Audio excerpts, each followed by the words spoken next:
इस टॉपिक के अंदर हम बात करेंगे Bohr's model of an atom. पूरा नाम जो साइंटिस्ट का था वो था नील बोहर। ठीक है, नील बोहर एक ऐसा साइंटिस्ट था जिसने हमें बोहर के एटम के बारे में बताया। ठीक है, बोहर एटम जिसको बोलते हैं, मीन सिंपली एक एटम के बारे में हमें बताया कि एटम दिखने में कैसा है, उसकी क्या क्या प्रॉपर्टीज़ है, सारा कुछ इसने एक्सप्लेन किया। ठीक है, जो मेन पॉइंट्स है इसके थ्योरी के वो देखते हैं। क्या स्टेट किया इसने? सबसे पहले पॉइंट में इसने ये कहा कि एक एटम के अंदर an atom consist of A small heavy positively charged nucleus. ठीक है, इसने कहा है कि एक एटम के अंदर क्या प्रेजेंट है। सबसे पहले एक हैवीली चार्ज्ड न्यूक्लियस। ठीक है, उसने कहा कि किसी भी एटम के अंदर जो सबसे पहला हिस्सा है उसको हम बोलेंगे न्यूक्लियस। ठीक है, इसने कहा कि किसी के एटम के अंदर हैवीली चार्ज्ड क्या प्रेजेंट है, प्रोटॉन्स और न्यूट्रॉन्स। ठीक है, और इसके बाहर जिसको हम बोलते हैं शेल्स, यहाँ पर क्या प्रेजेंट है, इलेक्ट्रॉन्स। ठीक है, किसी भी एटम के अंदर क्या है, इस तरह से एक हैवीली चार्ज्ड न्यूक्लियस है और बाहर शेल्स प्रेजेंट है। ठीक है, इस पॉइंट में इसने दो चीज़ों को एक्सप्लेन किया, एक तो न्यूक्लियस क्या है और एक इलेक्ट्रॉन्स। ठीक है, न्यूक्लियस जो है वो क्या है, वो हैवीली पॉजिटिव चार्ज स्पेस है, और दूसरा पॉइंट इलेक्ट्रॉन। इलेक्ट्रॉन कहाँ पे प्रेजेंट है, इन शेल्स। ठीक है, बाहर जो स्पेस है, ये स्पेस आउटर स्पेस जिसको बोलते हैं एटम की, यहाँ पर शेल्स प्रेजेंट है जिसके अंदर इलेक्ट्रॉन्स क्या कर रहे हैं, रिवॉल्व। ठीक है, इलेक्ट्रॉन्स रिवॉल्व करते हैं around the nucleus of atom. ठीक है, ये था इसका पहला पॉइंट। दूसरे पॉइंट में इसने क्या कहा, इसने कहा कि एक एटम के अंदर काफ़ी सारी शेल्स हैं। एक एटम के अंदर शेल्स को डोनेट करने के लिए हम कैसे डोनेट करते हैं, मान लो ये न्यूक्लियस है, इसको मैं ऐसे शो कर सकता हूँ कि KL, इसी तरह से बार M, फिर आगे N, इस तरह से ABC अल्फ़ाबेटिकली हम शो कर सकते हैं, या आप ऐसे भी कह सकते हो 1 2 3 4। ठीक है, चाहे आप शेल्स को 1 2 3 4 एंड सोन, मीन्स आप न्यूमेरिक करना चाहते हो तो ऐसे भी कर सकते हो, या आप KL M N इस तरह से शो करना चाहो इस तरह से शो कर सकते हो। ये दोनों तरीके क्या है, बिल्कुल ठीक माने जाते हैं एटम की शेल्स को रिप्रेजेंट करने के लिए। ठीक है, अब इसने मेन चीज़ क्या बताई अपने कंसेप्ट के अंदर, इसने कहा कि जहाँ इस पॉइंट ने ये चीज़ तो जो बता रहा है अभी तक, रदरफोर्ड ने भी यही बताया था। रदरफोर्ड कहाँ पर गलत हुआ, इसने इसको यहाँ पर ठीक किया। ठीक है, रदरफोर्ड यहाँ पर गलत हुआ कि उसने कहा कि इलेक्ट्रॉन जो है वो हर एक शेल के अंदर प्रेजेंट है। अगर एटम के अंदर मान लो किसी एटम के अंदर 10 शेल प्रेजेंट है, ठीक है, जैसे 1 2 3 4 5 ऐसे करते करते मान लो कि आप 10 तक बात कर रहे हैं। ठीक है, किसी एटम के अंदर 10 शेल्स प्रेजेंट है, तो इलेक्ट्रॉन, रदरफोर्ड ने कहा कि पहले में भी हो सकता है, दूसरे में भी, तीसरे में भी, चौथे में भी, पाँचवें में भी, 6 में भी, 10 में भी। ठीक है, इस तरह से रदरफोर्ड ने ये कहा कि इलेक्ट्रॉन जो है शेल्स में प्रेजेंट है। उसने कोई स्पेसिफिक ये नहीं बताया कि किस शेल में या किस शेल में नहीं हो सकता, इसलिए उसने जनरली कहा कि इलेक्ट्रॉन किसी भी शेल के अंदर प्रेजेंट हो सकता है। इसी चीज़ को बोहर ने ठीक किया। बोहर ने क्या कहा, बोहर के according electron is not present in any shell. इसने ये चीज़ मेन कही, इसने कहा कि जो इलेक्ट्रॉन्स हैं वो हर एक शेल के अंदर नहीं हो सकते, ये पॉसिबल नहीं है कि इलेक्ट्रॉन हर एक शेल के अंदर हो। उसने कहा कि इलेक्ट्रॉन कुछ पर्टिकुलर ऐसी शेल्स हैं, पर्टिकुलर शेल्स जिनके अंदर इलेक्ट्रॉन्स होगा। वो पर्टिकुलर शेल कौन सी होगी, जिसके अंदर इलेक्ट्रॉन की एनर्जी जो है वो क्या रहेगी, फिक्स्ड। ठीक है, उसने कहा कि इलेक्ट्रॉन हर एक शेल में नहीं हो सकता, इलेक्ट्रॉन उन शेल्स में होगा जिसमें उनकी एनर्जी क्या रहेगी, फिक्स्ड। ठीक है, फिक्स्ड कह लो, यहाँ पे इसको कह सकते हो स्टेशनरी। ठीक है, स्टेशनरी। अब इन स्टेशनरी शेल्स को बोहर ने क्या नेम दिया, स्टेशनरी लेवल्स या ऑर्बिट्स। ये थे इसका मेन पॉइंट। ठीक है, इसी पॉइंट के कारण ये थ्योरी बोहर के कंपैरेटिव ज़्यादा एक्यूरेट हो गई।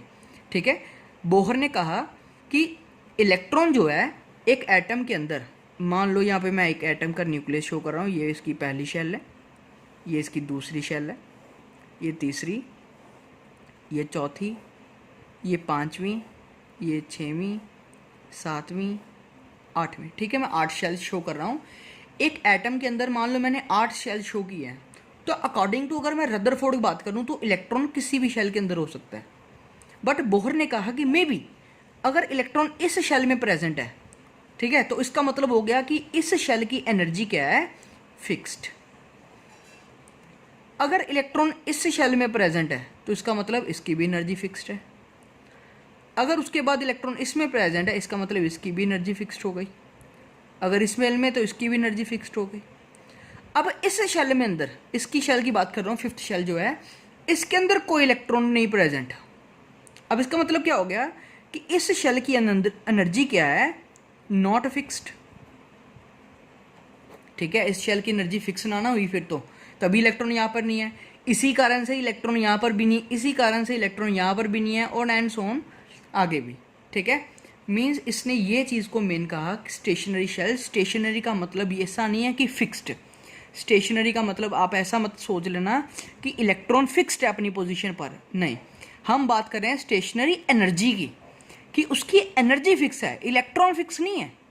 ठीक है, इलेक्ट्रॉन कॉन्टिन्यूसली रिवॉल्व करता है बट उसकी एनर्जी फिक्स है। ठीक है, फर्स्ट शेल, सेकंड शेल, इस तरह से हम इसको। अब बोहर ने एक चीज़ और कही कि अब जिस शेल के अंदर एनर्जी फिक्स ही नहीं है तो इसके अंदर इलेक्ट्रॉन नहीं प्रेजेंट हो सकता, तो इसको हम काउंट भी नहीं करेंगे। इसका मतलब हम इसको काउंट करेंगे, इसको नहीं, इसको भी नहीं, इसको काउंट करेंगे, इसको नहीं, इसको काउंट करेंगे, इसको काउंट करेंगे, इसके नहीं। इसका मतलब हो गया ये मेरी हो गई सबसे पहले तो, अगर इसको मैं शो करूँ यहाँ पर, ये मेरी फर्स्ट शेल हो गई। उसके बाद ये मेरी हुई सेकंड शेल, उसके बाद ये मेरी हुई थर्ड शेल, उसके बाद ये मेरी फोर्थ शेल। ठीक है ना, इस तरह से रदरफोर्ड के अकॉर्डिंग मेरे पास 8 शेल्स आ गई, बट बोहर के अकॉर्डिंग मेरे पास 4 शेल्स आई। ठीक है, यही था main difference between Bohr and Rutherford atom. ठीक है, इसके बाद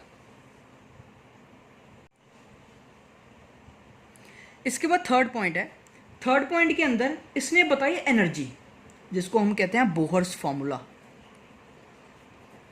बोहर्स ने एक फॉर्मूला दिया, बोहर्स फॉर्मूला ऑफ एनर्जी। अब मैं कह रहा हूँ, मान लो मैंने अब आपको कहा है कि इस शेल के अंदर एनर्जी फिक्स्ड है, इस शेल के अंदर एनर्जी फिक्स है, इस शेल के अंदर एनर्जी फिक्स है, तो कितनी है उसको कैसे कैलकुलेट करेंगे। उसके लिए बोहर्स ने एक फॉर्मूला दिया जिसको बोहर्स फॉर्मूला ऑफ एनर्जी कहते हैं, जिसने उसने क्या बताया कि energy En is equals to 2π² me4 by n² h²। ये फॉर्मूला इसने बताया। ठीक है, अगर इसके अंदर ये काफ़ी सारे क्या है कांस्टेंट, जैसे 2 कांस्टेंट है, पाई कांस्टेंट है, ठीक है, m कांस्टेंट है, e कांस्टेंट है, ठीक है, h भी कांस्टेंट है। अगर मैं इन सब की वैल्यू कैलकुलेट कर दूं, इन सब की वैल्यू को सब्स्टिट्यूट करूं, जो जो कॉन्स्टेंट्स हैं मेरे, जैसे पाई की वैल्यू पता है आपको 3.14, ठीक है, मास ऑफ द इलेक्ट्रॉन भी आपको पता है, ठीक है, इलेक्ट्रॉन का चार्ज भी आपको पता है, एच जो है प्लैंक्स कांस्टेंट उसकी भी वैल्यू पता है। अगर मैं सभी वैल्यूज़ को इसमें कैलकुलेट करूँ, पुट कर दूँ, तो कैलकुलेट करके मेरी एनर्जी जो nth शेल में, किसी भी शेल के अंदर क्या आ जाएगी, 13.6 बाय नेगेटिव में, ठीक है, नेगेटिव ऑफ, यहाँ पे भी negative, 13.6 of n² electron volt पर एटम। ये थी मेन एनर्जी। किसी भी शेल के अंदर, किसी भी स्टेशनरी शेल के अंदर अगर आपको पूछा जाए कि किसी इलेक्ट्रॉन की एनर्जी कितनी है, तो आप इस रिलेशन के द्वारा उसको कैलकुलेट कर सकते हो। जैसे मैं आपको भी करके दिखाता हूँ। जैसे फॉर फर्स्ट शेल, अगर मान लो मैं फर्स्ट शेल के अंदर बात करूँ, फर्स्ट शेल के लिए n की वैल्यू क्या होगी 1, ठीक है। तो मेरी एनर्जी कितनी आ जाएगी E1 is equals to -13.6 bye नीचे 1 स्क्वायर इलेक्ट्रॉन वोल्ट। ये पहले तो इलेक्ट्रॉन वोल्ट क्या चीज़ है, इसको बोलते हैं इलेक्ट्रॉन वोल्ट, ठीक है। ये हमारे यूनिट्स ऑफ एनर्जी हैं जो कि काफ़ी क्या है, स्मॉल, ठीक है। इलेक्ट्रॉन वोल्ट इसलिए यूज़ कर रहे हैं, हम आपको कोई और यूनिट्स भी यूज़ करवा सकते थे, जॉल भी यूज़ कर सकते हैं, किलो जॉल भी यूज़ कर सकते हैं, बट ये सबसे बेटर है इलेक्ट्रॉन वोल्ट में याद रखना, क्योंकि इलेक्ट्रॉन की एनर्जी क्या है, काफ़ी ज़्यादा कम। तो इसलिए जितने यूनिट छोटे यूज़ करेंगे उससे कैलकुलेट करना उतना ईजी हो जाएगा, ठीक है। इसलिए E1 की वैल्यू आ गई मेरी -13.6, यही आ गई इलेक्ट्रॉन वोल्ट, ठीक है। मेरी फर्स्ट शेल के अंदर इतनी एनर्जी है, इसका मतलब वो ये हो गया। For second shell, second shell की बात करें, n की वैल्यू क्या आ जाएगी 2, तो एनर्जी कितनी आ गई E2 की value -13.6 by 2 square electron volt. तो ये कितना हो गया नीचे -13.6 बाय 4 इलेक्ट्रॉन वोल्ट, और अगर इसको कैलकुलेट करें तो ये आ गया -3.4 इलेक्ट्रॉन वोल्ट। ये मेरी energy of the second shell आ गई। मीन सेकंड शेल के अंदर अगर कोई इलेक्ट्रॉन प्रेजेंट हो तो उसकी एनर्जी इतनी होगी। इसी तरह से फॉर थर्ड शेल, ठीक है, 3 कैलकुलेट करते हैं। n की वैल्यू अब कितनी होगी 3, तो E3 की वैल्यू कितनी हो जाएगी -13.6 बाय 9 इलेक्ट्रॉन वोल्ट, ठीक है। 3 का स्क्वायर 9 हो गया, ये कैलकुलेट करके आ गया -1.5 इलेक्ट्रॉन वोल्ट, ठीक है।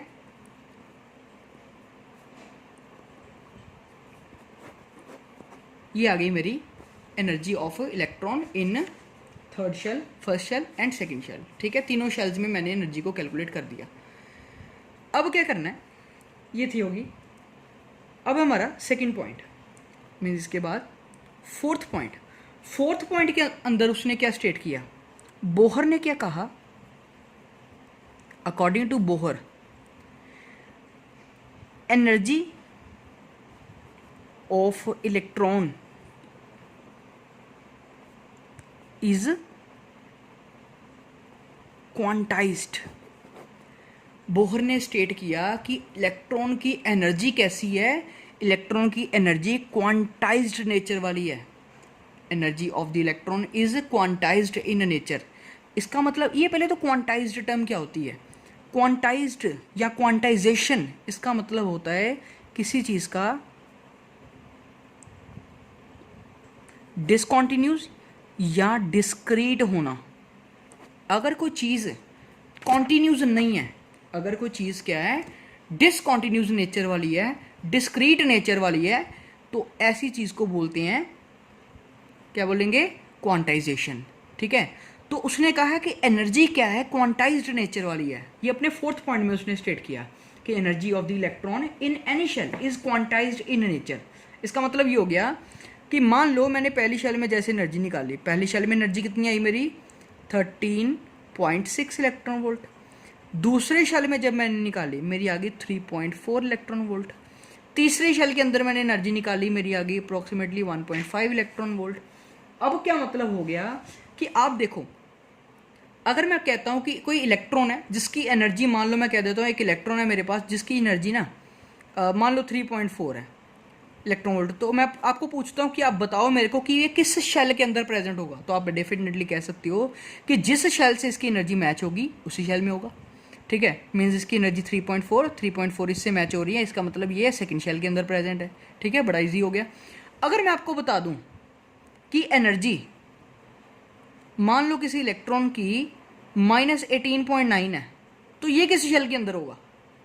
अब आप देखो कि 13.6 के बाद सीधी एनर्जी जो एग्जिस्ट करती है वो है 3.4, 3.4 के बाद जो एग्जिस्ट करती है वो 1.5। अब 18 पॉइंट एनर्जी किसी इलेक्ट्रॉन की कभी हो ही नहीं सकेगी। अगर किसी एटम के अंदर इलेक्ट्रॉन प्रेजेंट है, उसकी एनर्जी या तो ये होगी, या ये होगी, या ये होगी, तो यहाँ इसी तरह से आगे चलती जाएगी। फॉर्मूले से हम कैलकुलेट कर सकते हैं, बोहर फॉर्मूले से। बट ये एनर्जी हमारी सीक्वेंस के अंदर नहीं आ रही। हमारी जो हमने सीक्वेंस कैलकुलेट की उसके अंदर इस एनर्जी का कोई लेन देन नहीं है। इसका मतलब हो गया कि ये किसी एटम के अंदर इलेक्ट्रॉन इस एनर्जी से कैलकुलेट मीन्स प्रेजेंट ही नहीं हो सकता। ठीक है, इस चीज़ को बोलते हैं हम क्वांटाइज्ड इन नेचर। इलेक्ट्रॉन क्या है? क्वांटाइज्ड नेचर वाला है। ठीक है, और फिफ्थ पॉइंट इसका, फिफ्थ पॉइंट में इसने क्या स्टेट किया